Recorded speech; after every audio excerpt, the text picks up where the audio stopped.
If you clicked on this because your heart is racing right now, your chest feels tight, and some part of you is scared that something is really wrong, I want you to know two things before anything else. You are safe, and this is going to pass. Stay with me.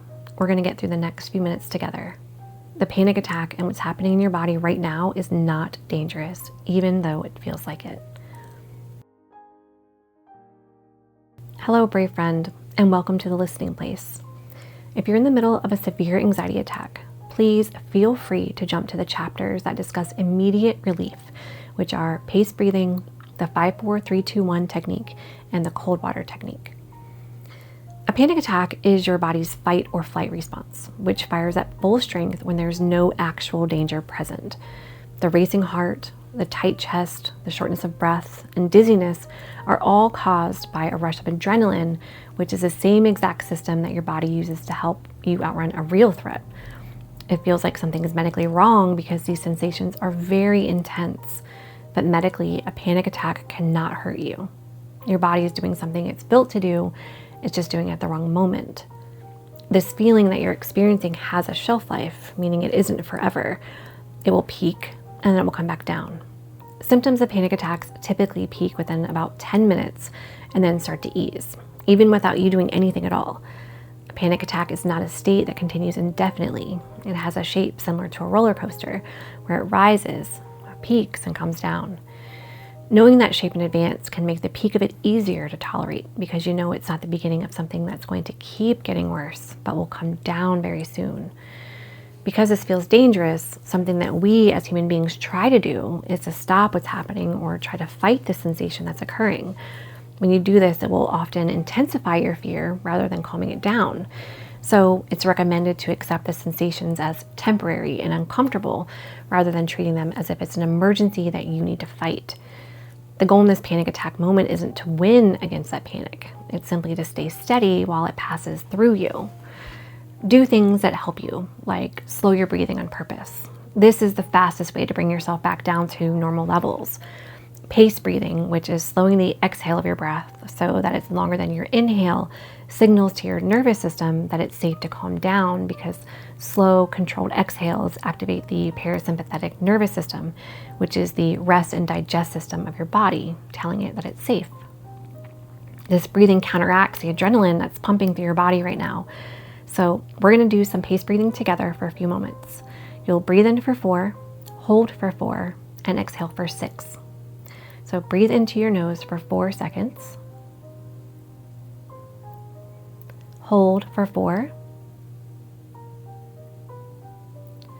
And breathe out slowly through your mouth for 6 seconds.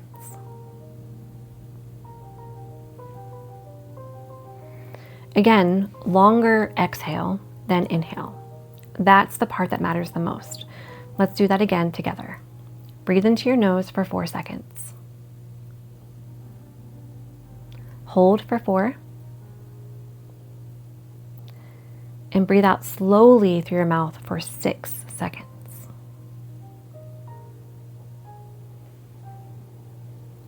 Repeat this a few more times while we continue talking. Something else that you can do is to ground yourself in the room using your 5 senses.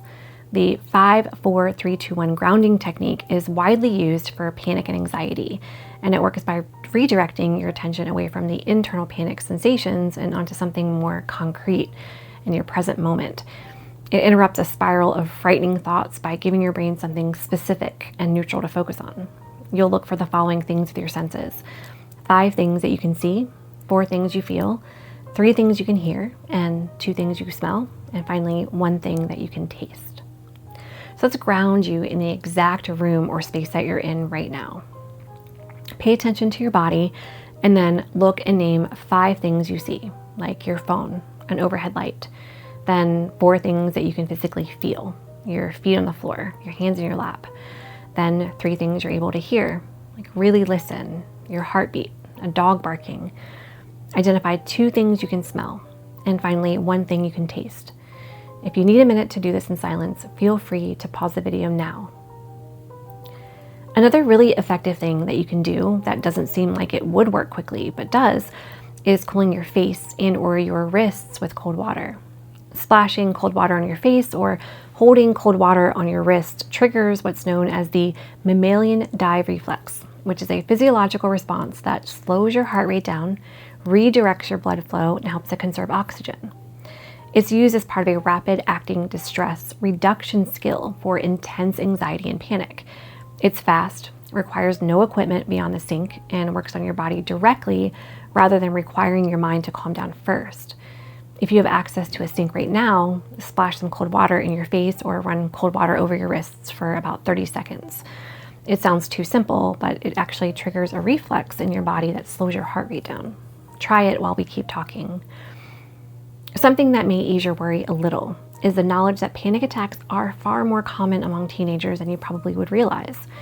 Anxiety-related conditions, including panic attacks, are among the most common mental health experiences reported by teens. Many clinical organizations note that a large number of people experience at least one panic attack in their lifetime, even without going on to develop a diagnosed panic disorder. So having one or even several does not mean something's fundamentally wrong with you. It means your nervous system had a strong reaction to something the same way that anyone else can. If this is the first time this has happened to you, or the fifth, I want you to know again, this is far more common among people your age than you think. Having a panic attack doesn't mean something's broken. It means your body had a big reaction, and that is it. Something important, if this keeps happening, it's worth telling a trusted adult, not because something is wrong with you, but because you don't have to manage this alone. Occasional panic attacks are common and often manageable with the grounding tools that we've talked about, but frequent or recurring panic attacks are certainly worth discussing with your doctor, school counselor, or therapist, since there are well-established treatments, including therapy approaches that are specifically designed for panic, which can significantly reduce how often they happen. Reaching out and looking for help is not an overreaction. It's simply making sure that you have more support than just yourself in the room. I want you to reframe the thought of this panic attack, or any other you might have in the future. Imagine you're standing on the shore at a beach, and a wave just crashed over your feet. Cold, sudden, loud. For a second, it feels like the water is going to keep rising, keep coming, and never stop. But you know something about waves that your body forgets in the moment. They crest, and they pull back. Every single one. There's never been a wave in the history of the ocean that just keeps rising. It always, always recedes. What you're feeling right now is a wave. It's already crested or is about to. You don't have to stop it. You just have to stay standing while it pulls back, and it's already doing that. If you're still with me, I want you to notice something. You made it through. However intense that felt, you are still here, still breathing, still watching this. That's not small. However this attack started, and however scared you were in the middle of it, you wrote it out. If it happens again, you now know something you didn't fully believe before. It passes and you can get through it. You're not broken. You're just a person whose body reacted strongly to something. You handled it. So if you needed this today, I'm really glad that you found it. And if you're watching this when you're not in the middle of one, save it so it's here the next time you need it quickly. Drop in the comments below, what's one thing that's helped you get through a panic attack? If this helped you today, please consider liking this video and subscribing to our channel. And if you know someone that might help, please forward it along. Thank you for visiting us today at The Listening Place. Remember who you are, remember what you stand for, and return with honor.